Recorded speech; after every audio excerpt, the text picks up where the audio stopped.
Saludos cordiales, estimado docente Jonathan Parra Villasis. Nosotros somos el grupo número 1, compuesto por Cifuentes Alexander, Saavedra Mayerly, Fajardo Brad, Morán Dylan, Álvaro Piedra, Leandro Suárez y mi persona, quien les habla, Ramírez Ibeliz. A continuación, vamos a hablar en relación a las constituciones a lo largo del tiempo en el Ecuador. Toma la palabra mi compañera Mayerly Saavedra. Empiezo manifestando que la Constitución de 1830 fue elaborada en Riobamba durante el gobierno del presidente Juan José Flores, considerada como la primera Carta Magna del Ecuador tras su separación de la Gran Colombia. Este estableció un Estado centralista con la religión como oficial. También inició un mandato presidencial de 4 años y tuvo la ciudadanía restringida a hombres con propiedad y renta, limitando así la participación política a las élites. La Constitución de 1835, bajo el gobierno de Vicente Rocafuerte, buscó reducir el autoritarismo del anterior gobierno, otorgó mayor autonomía a las provincias, limitó el poder del presidente, fortaleció los derechos individuales y más que todo promovió la educación pública como medio del progreso social.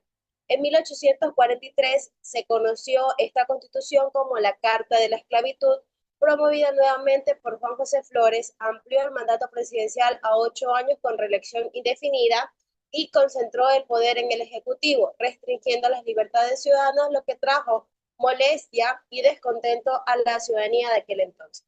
En 1845 surge la revolución marxista luego del derrocamiento de el presidente Juan José Flores, donde se redujo el mandato presidencial, se prohibió la reelección inmediata y amplió los derechos a los ciudadanos. A continuación, mi compañero. Buenas tardes, compañeros, docentes.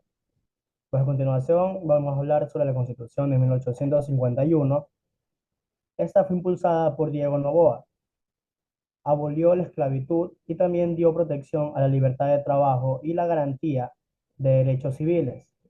La Constitución de 1852 fue elaborada durante el mandato del presidente José María Urbina.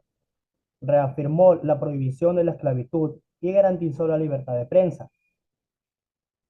En 1861, promulgada bajo el mandato del presidente Gabriel García Moreno, marcó un retorno al conservadurismo bajo un Estado católico. Aumentó el poder presidencial en determinamiento de las libertades individuales. Y en 1869, pues esta constitución, también llamada como la Carta Negra u obra de García Moreno, solo los católicos eran considerados ciudadanos. También estableció el voto censitario y también restringió libertades. Por último, otorgó amplias facultades al presidente.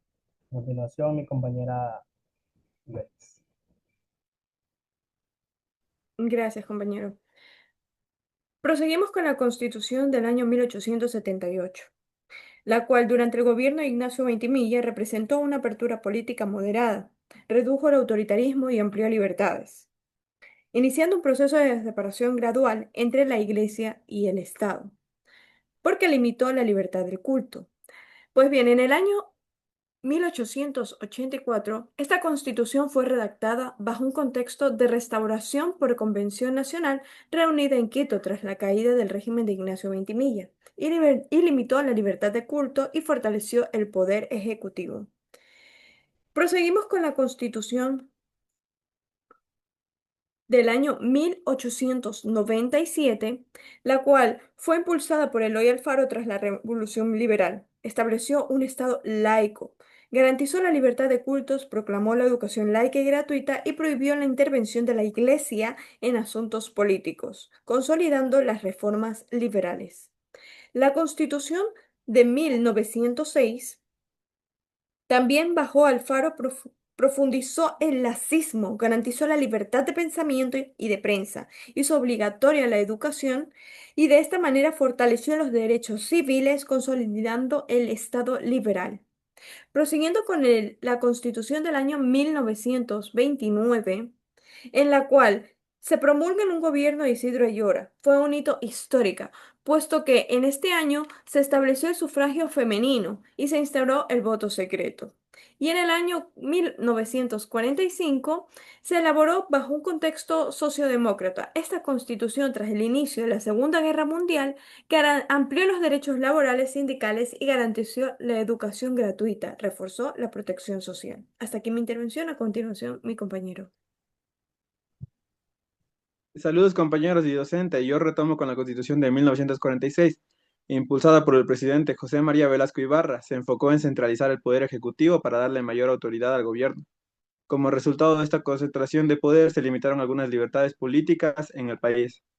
Con la Constitución de 1967, diseñada durante el gobierno de Otto Rosemena, su principal objetivo fue la modernización del sistema electoral y el fortalecimiento del Congreso. Esta constitución buscó equilibrar el poder entre los diferentes órganos del Estado y garantizar un sistema de representación más justo. La Constitución de 1978 fue un punto de inflexión para el país, ya que marcó la transición de un régimen militar a la democracia. Fue la primera en reconocer formalmente los derechos humanos y el sufragio universal, lo que amplió la participación ciudadana y estableció las bases para el retorno del sistema democrático. La Constitución de 1998, aprobada en el gobierno de Fabián Alarcón, se distinguió por ampliar los derechos colectivos de los pueblos indígenas y afroecuatorianos, reconociendo su identidad y su patrimonio cultural. Además, modernizó el marco legal del país. Y como último tenemos la Constitución del 2008. Es la Carta Magna actual de Ecuador y es una de las más innovadoras del mundo. Declaró a Ecuador como un estado plurinacional e intercultural y por primera vez en la historia reconoció los derechos de la naturaleza, dando un estatus legal para su protección y defensa. Muchas gracias.